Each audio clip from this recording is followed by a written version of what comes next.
Hello my gorgeous makeup loving friends, how's it going? Welcome back to my channel, or if you're new here, hi, my name is Teresa. I took a little bit of a hiatus, but I am back, and I decided the first thing I would do when I come back is check out this new Culture collection from Juvia's place. So it includes 4 of these Duochrome eyeshadow things and the Culture palette, giving me kind of like 70s, 80s vibes, you know, with the packaging. But this is what it looks like. Now, you know, the background kind of throws me a little bit, but you can see they're each kind of separate color columns. But if you want to see some face swatches, if you want to see a tutorial of this look and an overall review, then do please keep on watching. So let's start off with the liquid duochromes. There's 4 different shades, and they come in the shades AfroChella, Fula, Ankara, and Kente. So let's give them a go. Now I will say I've swatched these myself, and there's 2 in particular, and you're going to see that they're quite close to each other. We're going to start with the one that I think is the prettiest. This is Fula. Then we have Ankara. AfroChella is next. And Kente is the very last one. So these are all 4 of the shades. You can see Fula, there's Ankara, there's AfroChella, and then there's Kente. Now, I did have somebody tell me once that if I used a mirror, I could kind of give you guys an idea of what they looked like. So let's give it a go. So this is my attempt to show this. I think you can actually see it pretty okay here. You can really see the flip in Fula and in Ankara. I will say AfroChella and Kente, well, they're very, very close to each other, and I will say a little bit underwhelming in terms of a duochrome. For me, I think the shades that you're worth getting are Fula and Ankara. I personally think either give these 2 a miss or just choose one of them. You don't need the 2 of them. But now we're going to swatch the palette. Did I properly cleanse my face for this? No, there's still some glitter left on me, but it's alright. I'm having a shower after this. Anyways, let's give this little one a go. I say little. It's mahoosive. Do I have a big enough face? Yeah, I do.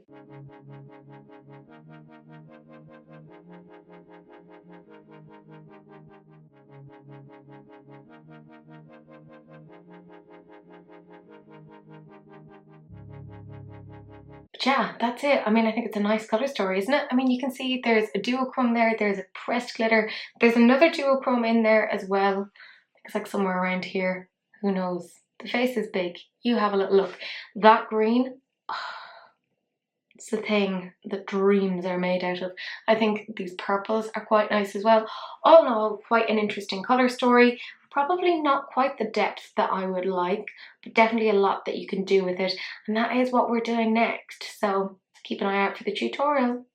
It is so strange to be back to filming again after a month off, but let's get to it. I'm taking this Inglot 208 and I'm going into the shade Ife. And I'm just super simply popping it onto the inner corner here. This is actually kind of deceptively kind of pigmented, particularly for a shimmer. I think this is really very, very pretty. It reminds me in ways, not a complete dupe, of that new Glaminatrix palette, like, because there's like a green in that makes me want to die. And this is kind of semi-similar. Now I'm taking this blank canvas E10 and I'm going into the shade Taraba. This shade kind of needed a little bit of building. It isn't immediately pigmented, so you do have to kind of go back and forward a little bit on this one, but it does build up pretty well once you put enough effort into it. I will say though, is this the most pigmented that Juvia's place has ever done in terms of their mattes?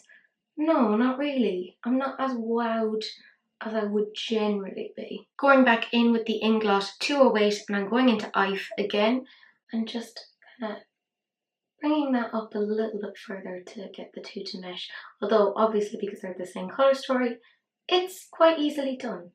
It's not like I'm pulling some sort of an amazing magic trick out of my arse. No, green blends with green, Teresa. That's right, you learn so much here. And then I'm taking this Cash Beauty brush and I'm going into Shakira.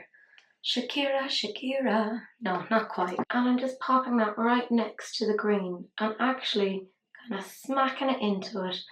Not in a like mean way, but in a like, let's be friends. But we're both horribly uncoordinated and can't engage in any sort of soft play.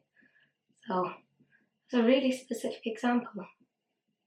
Again, you can see not wildly pigmented initially, but I haven't kind of going in with too much force. Now I'm taking this BH Cosmetics brush and I'm going into the shade Yoruba. Now I need you to hold on to your hats because this is quite an interesting shade. There's definitely like a shift to it.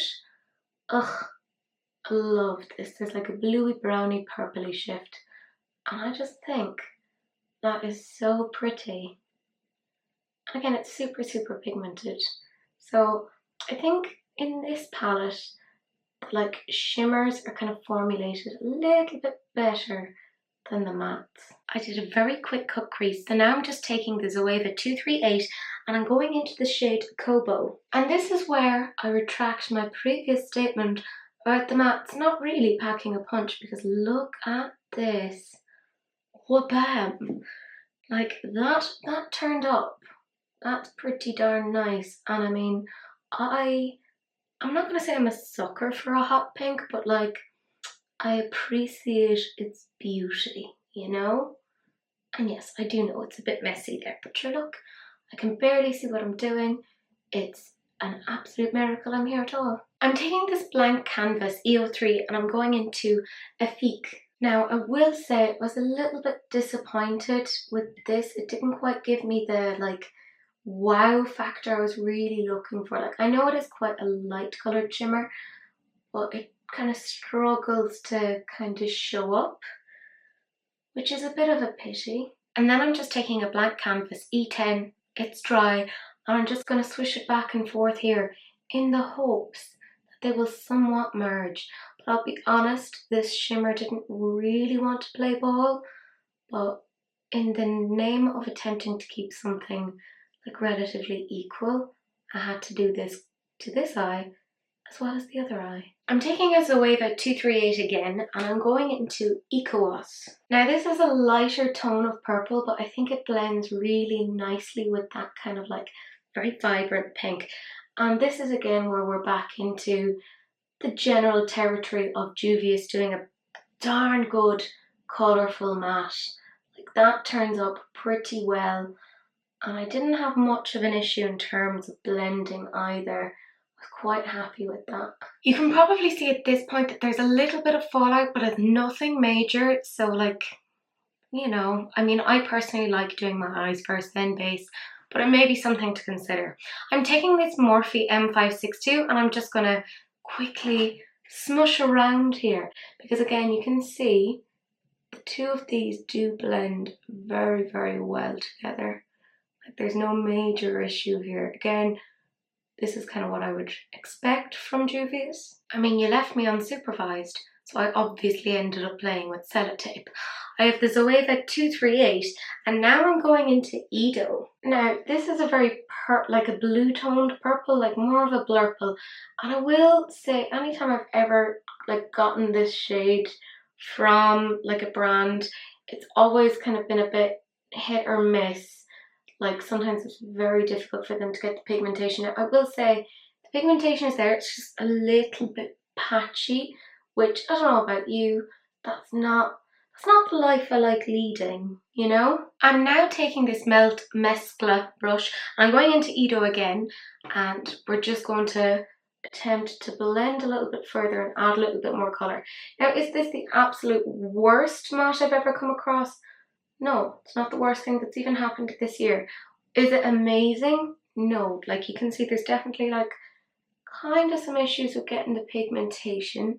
I will say this is very similar to a blue tone purple that was in Melt's recent, was it Mariposa collection? I do think this is better because I didn't think that was amazing. This is definitely better, but not the best that I've come across in terms of this tone of blurple. And lads, there's a glittery glitter, so I had to use it. I'm just using this like NYX kind of a silicone brush thing, and I'm going into this shade. It's Calabash, which makes me think of Calabasas, which is in California, isn't it? I don't know, I'm not American. Oh God, I took on a lot of glitter. Oh man. Oh well, there you go. We lost a couple of glittery comrades along the way. There we go. Did I take on too much? Yeah. But sure, look, life is short, and if I feel like adding glitter to it, that is what I shall do. Can we please agree though that that glitter just like really like makes it. I'm taking the Melt Meshla brush again and I'm going back into Edo and just doing backy forthy. Technical terms. That's right. Did you miss those? All of the tuition that you would learn from here. The backsy forthies, the swishy swishes.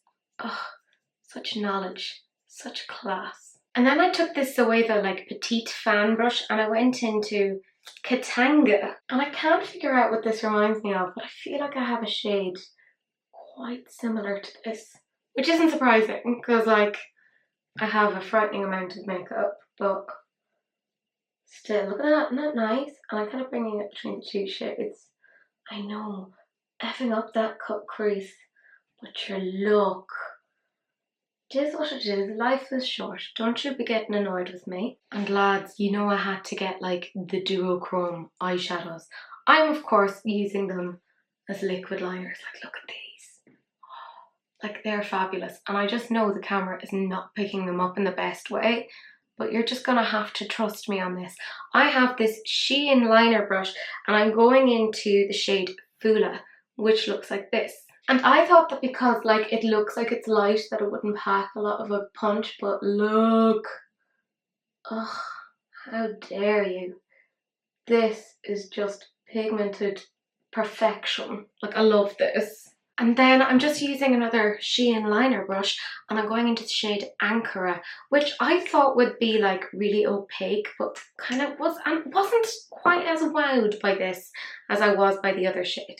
Given the darkness of this shade, you would think it would be maybe like a smidge more opaque, although it's turning on okay now, but it wasn't quite as impressive, I think, as the other one.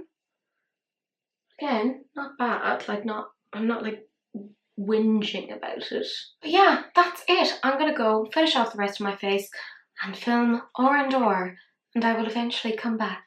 Okay, so that's it. I finished off the rest of the look. I will zoom you in now so you can actually see the eyelids. I mean, can we take a moment to appreciate Fula, that like bluey, like light duochrome? That is bananas.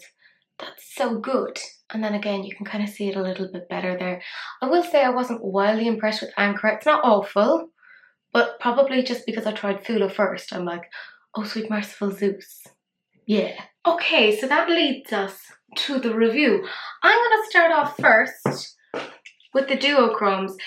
So I tried Fula and Ankara today, and I have yet to try the other two, which include Kente and AfroChella. So what I'm saying today just applies to these two. Fula, oh my sweet mercy, get it. Just get it. Just don't argue with me. It's fucking fabulous. Really love it. Ankara, I was a little bit disappointed. It's not awful, but it just is outshined by this. This is the one to get, in my opinion. 10 out of 10. 7 out of 10. Not bad, not bad. And like I said, haven't checked out the other two, but looking forward to it. Now let's get on to the Culture palette. Now this is not a definitive review. I've only played with a couple of the colours from it. I will say the mattes aren't quite up to the standard that I would be used to. There's some that are definitely better than others, and then there are some that are just like wah, wah. I think where it kind of does really well are in things like these shimmers. Like that was lovely. I was very kind of let down by this shimmer. It didn't kind of pack the punch I wanted. Oh, Yoruba. You kidding me? Friggin' gorgeous. Kalanga reminds me of something. I think it's from like the She Glam palette, and I'm not saying that like as a diss because I loved that palette. It was the Capricorn palette, the purple toned one. Not dissimilar. And then of course the pressed glitter, which if you don't like pressed glitter, you're not really going to enjoy this. But all in all, I quite enjoyed this, and I'm looking forward to playing with this that little bit more. I think it's pretty darn good quality for the price that you're getting. I think it's absolutely the best that they've done? Probably not. Probably not. But I would say I think this is a solid 7.5 out of 10. It's not bad. Not bad at all. But that's it. That's the end of the video. Do please like, comment and subscribe. Turn on that notification bell or I will come and haunt you, because I am a Victorian ghost. And do please share, because sharing is caring. Unless, of course, it's an STD, in which case, you know, wrap it up. Don't be gross. But that's it. That's the end of the video. And I will see you guys in the next one. Bye.